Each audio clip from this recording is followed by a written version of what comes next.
5 de novembro de 2015. Era uma quinta-feira comum em Bento Rodrigues. As crianças foram para a escola. Os adultos foram trabalhar. As mães prepararam o almoço.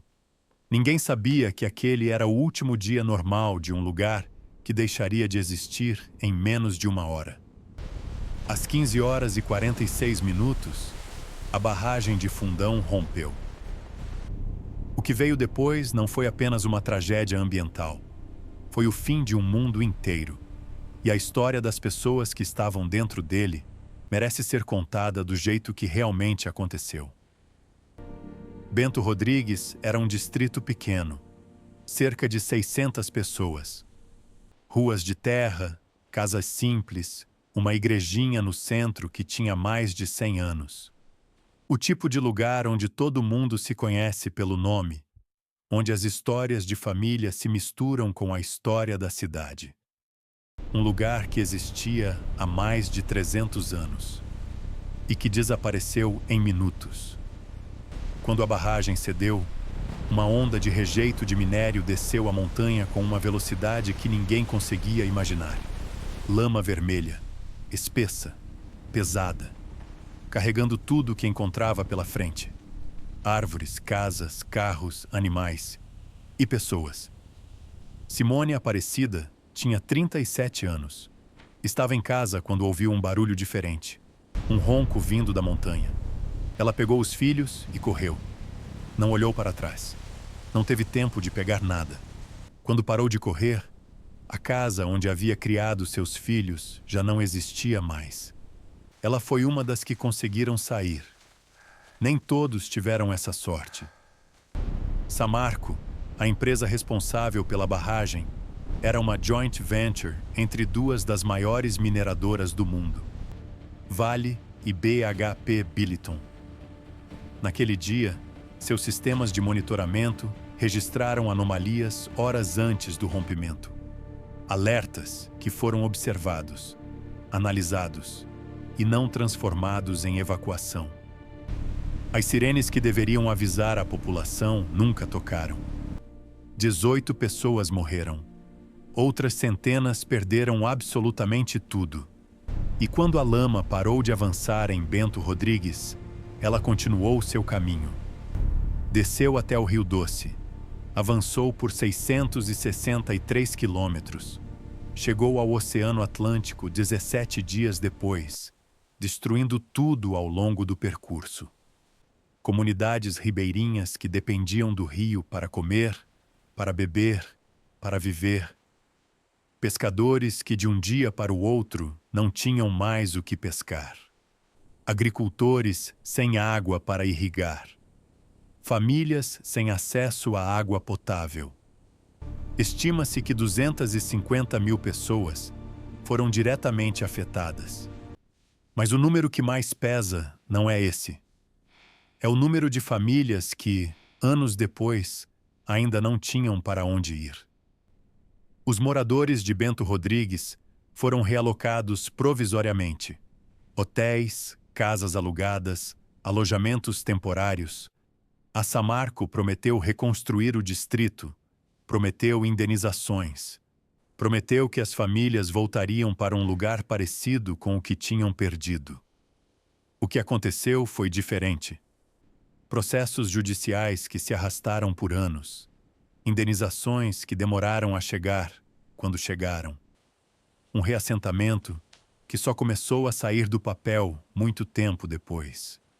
E famílias inteiras vivendo em casas que não eram suas, em cidades que não eram as suas, tentando reconstruir uma identidade que havia sido levada pela lama. Marcos Aurélio tinha 60 anos quando a barragem rompeu. Nasceu em Bento Rodrigues. Seus pais nasceram em Bento Rodrigues. Seus avós foram enterrados no cemitério da cidade. Quando perguntaram a ele o que havia perdido, ele ficou em silêncio por um tempo longo. Depois, disse uma coisa simples. Disse que havia perdido o passado e que sem o passado não sabia muito bem quem era. Essa frase resume o que nenhum relatório técnico consegue capturar.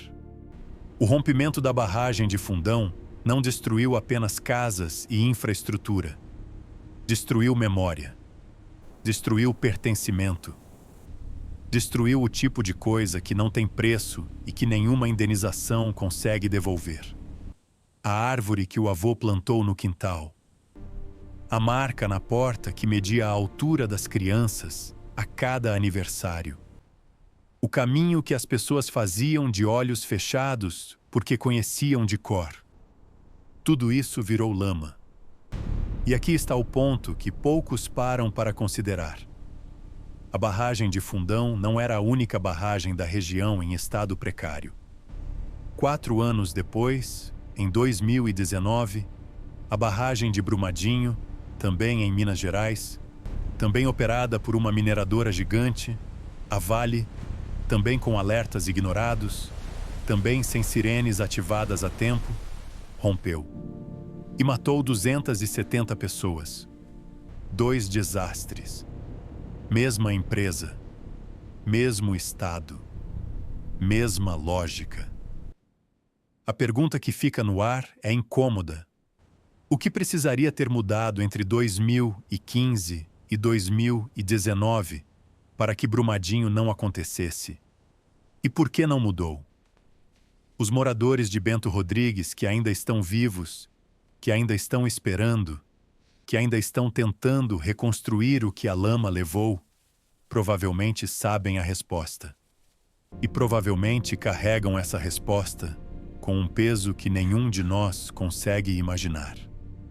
Hoje, mais de uma década depois, o Rio Doce ainda não se recuperou completamente. Espécies de peixes que viviam naquele rio sumiram. Comunidades ribeirinhas que dependiam da pesca como única fonte de renda ainda não voltaram ao que eram. E o novo distrito de Bento Rodrigues, construído a alguns quilômetros do original, tem casas novas, ruas pavimentadas, infraestrutura moderna. Mas não tem 300 anos de história nas paredes. Não tem o cemitério onde os antepassados foram enterrados. Não tem aquela igrejinha do centro que sobreviveu a tudo, exceto a lama. Tem casas, mas não tem o que fazia daquele lugar um lar. Simone voltou para o novo distrito. Ela disse que tenta não comparar, que a vida continua e que as crianças precisam de estabilidade.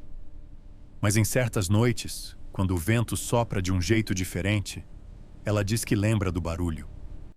Aquele ronco vindo da montanha, e que por alguns segundos, o coração acelera como se fosse acontecer de novo.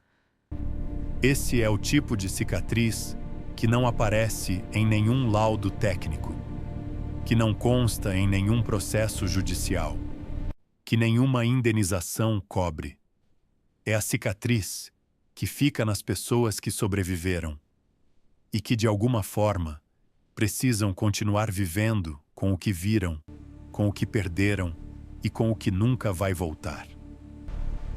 O rompimento de Mariana foi classificado como o maior desastre ambiental da história do Brasil.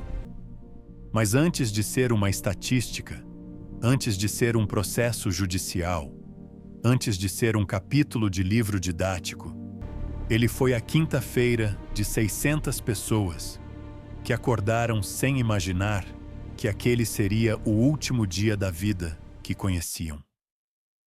É importante lembrar disso, porque quando a gente lembra das pessoas, e não apenas dos números, fica mais difícil ignorar, fica mais difícil esquecer, e fica mais difícil aceitar que isso pode voltar a acontecer.